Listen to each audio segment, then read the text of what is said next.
पाकिस्तान में आज के दिन खबर आई है कि ईरान के फॉरेन मिनिस्टर पाकिस्तान में आने वाले हैं 29 जनवरी को। अभी 26 जनवरी को जो डिप्लोमेटिक संबंध दोनों के बीच में तनाव आ गया था उसको बहाल कर दिया जाएगा। जो पाकिस्तान के एम्बेसडर है ईरान में वो वहाँ पर काम करने लग जाएंगे और जो ईरान के एम्बेसडर पाकिस्तान में वो पाकिस्तान में काम करने लग जाएंगे। तो ये सिचुएशन इस समय आ गई है, नॉर्मलाइज हो चुकी है सिचुएशन। लेकिन ये सिचुएशन एक हफ्ते पहले तक काफ़ी बिगड़ चुकी थी जब ईरान ने सर्जिकल स्ट्राइक किया था पाकिस्तान के बलूचिस्तान में। उसके फिर एक दिन बाद पाकिस्तान ने भी स्ट्राइक किया था ईरान के अंदर। तो उस समय सिचुएशन इतनी तनाव वाली स्थिति हो गई थी कि लग रहा था कि लड़ाई भी हो सकती है इन दोनों देशों के बीच में। अब ये सब चीज़ें अब ठहर सी गई है। ऐसा लग रहा है कि ये दोनों देश एक दूसरे की सम्मान करने लग गए। हालांकि अभी ये कहना बड़ा मुश्किल है कि जब ईरान के फॉरेन मिनिस्टर आएंगे पाकिस्तान में तो उन्होंने जो बात करनी है तो उस बातचीत में दोनों देशों के जो संबंध क्या वाकई में उस बातचीत से संबंध सुधर जाएंगे या नहीं सुधरेंगे, ये एक सवाल रहेगा। तो ईरान और पाकिस्तान के जो संबंध है वो तनाव भरे रहते हैं, कई दशकों से तनाव उनमें रहा है। लेकिन कभी भी इन दोनों देशों ने ऐसा एक दूसरे के ऊपर मिसाइल अटैक नहीं किया था जो कि एक हफ्ते पहले हुआ। वो बहुत ज़्यादा बड़ा एस्केलेशन था। तो एस्केलेशन को रोकने की कोशिश करने के लिए उन्होंने कई सारे अपने कोऑर्डिनेट कर रखा था, लेकिन वो कोऑर्डिनेट कम्युनिकेशन जिनको कह सकते हैं, लेकिन कम्युनिकेशन को लगता है कि ईरान सरकार को लगा कि इस कम्युनिकेशन का कोई मतलब नहीं है। तो उसने सीधे ही उसने पाकिस्तान के ऊपर मिसाइल स्ट्राइक किया था। कल के दिन जो पीटीआई की रैली थी, तो पीटीआई की रैली वर्चुअल रैली थी। उसमें सोशल मीडिया में वो रैली को पब्लिश किया जा रहा था, ब्रॉडकास्ट किया जा रहा था। तो 8 बजे का समय था रात को जब वो वर्चुअल रैली शुरू हुई। तो उसी समय टेक्निकल इशू आ गए थे कई। ऐसा देखने को मिल रहा था लोगों की जो इंटरनेट स्पीड है वो कम हो गई थी। कई सोशल मीडिया साइट क्रैश हो गई थी, चल नहीं पा रही थी। तो ये ऐसा एक हफ्ते पहले भी हुआ था जब पीटीआई ने एक और वर्चुअल रैली रखी थी। उसमें भी ऐसी ही कोई समस्या आई थी। तो ये समस्या बार बार पीटीआई के साथ ही क्यों आ रही है, एक सवाल ये खड़ा हो रहा है।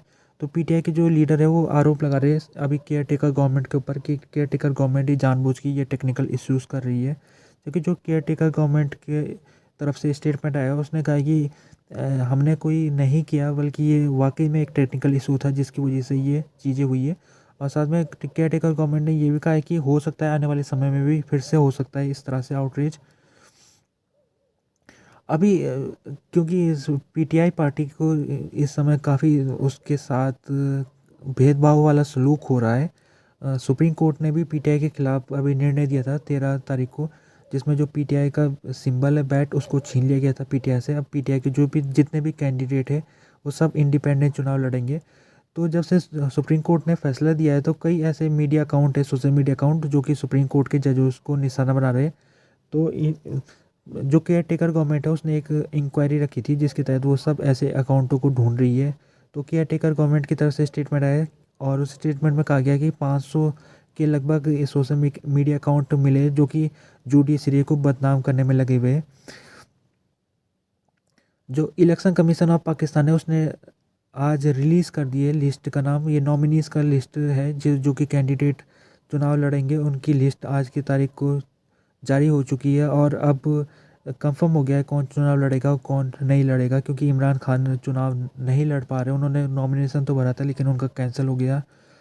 नवाज शरीफ चुनाव में खड़े, शहबाज शरीफ है, मरीम नवाज है, बिलावल भुट्टो है, आसिफ अली जरदारी है और बड़े बड़े नेता इसमें खड़े हो रखे चुनाव में। लेकिन ख़ास बात यह है कि इमरान खान गायब है और इमरान खान गायब होने की एक बड़ी वजह ये भी कि पीटीआई के साथ जिस तरह से सलूक हो रहा है उसी का ही एक परिणाम है। इमरान खान को बाहर रखा गया है।